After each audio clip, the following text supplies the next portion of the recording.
Today's Town Talk brings Pembroke Town Administrator Ed Thorne back to our set. Welcome back, Ed. Julie, always a pleasure. Always a pleasure to have Ed. Lots of stuff going on in Pembroke, but the big thing that you want to talk about is the solar farm. So give us a little background, a little bit where we are and where we're going.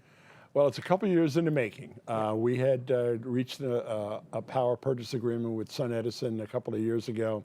They had some financial problems. They were able to find a financial backer in Onyx, and so now we're going full speed ahead. We'll be signing a post-closure permit for DEP for them to look at, because we're putting the solar farm on the capped landfill. Right. And that's common though, right? That yeah, happens a lot of times. Places have it, and it's a great use of the land. Right. It's going to be about between 18, 19 acres, and it'll generate several kilowatts, several thousand kilowatts.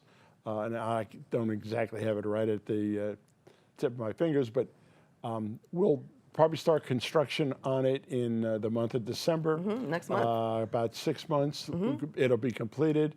They call it mechanically correct, and then they should be up and running. And we're looking forward to that operation next spring, and getting the benefits of our PPA agreement with SunEdison. So we will get, if I understand it right, we'll get rent. Correct. From it, around $62,000 a year. Lease payments every year for the next 20 years. Right. We're going to get payments in lieu of property taxes. Right. So there's a fixed amount that you agree on with the solar company, and that's how much the town will get. The assessors will work with the company, and they'll come up with an agreement, an agreed figure for the 20-year period. 20-year period. And finally, we have a greatly reduced cost of energy.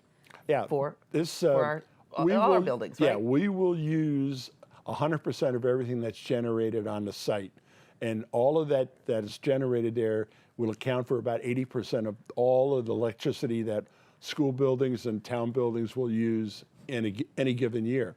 So we're looking forward to getting that at a very reduced rate, and that'll be a great savings to the town. And we're green.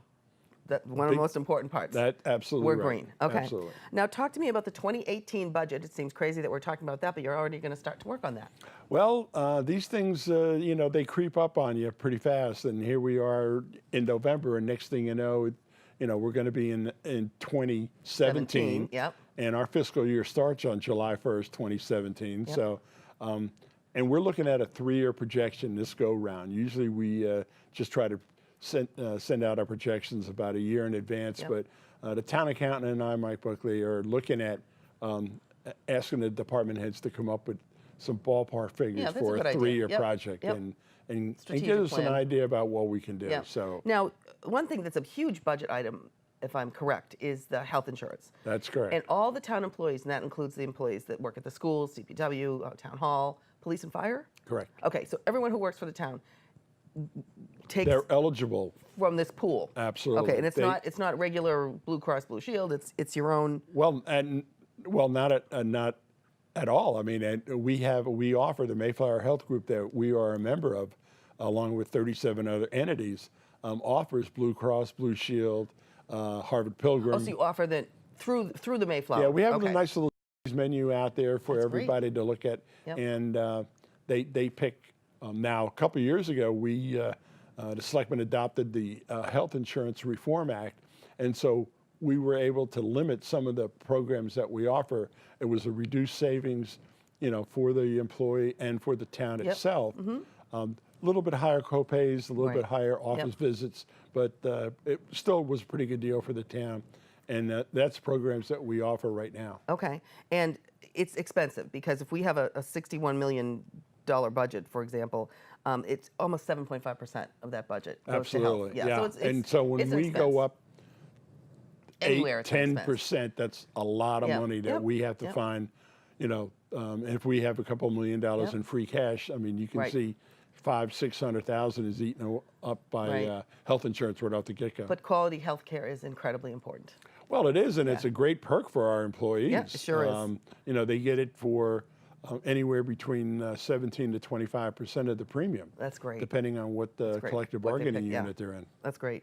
Okay, and just with our last 20 seconds, early voting in Pembroke was a huge success. It was. not? It was incredible. And I know that the correspondence that I've had with other administrators and managers on the South Shore, we were totally surprised about the outcome. I think but this it is was the great. thing of It the was future. It was great for the individuals. Yep, it sure was. I know. I took advantage of it and I loved it. Thank you, Ed. We'll have you back again very soon.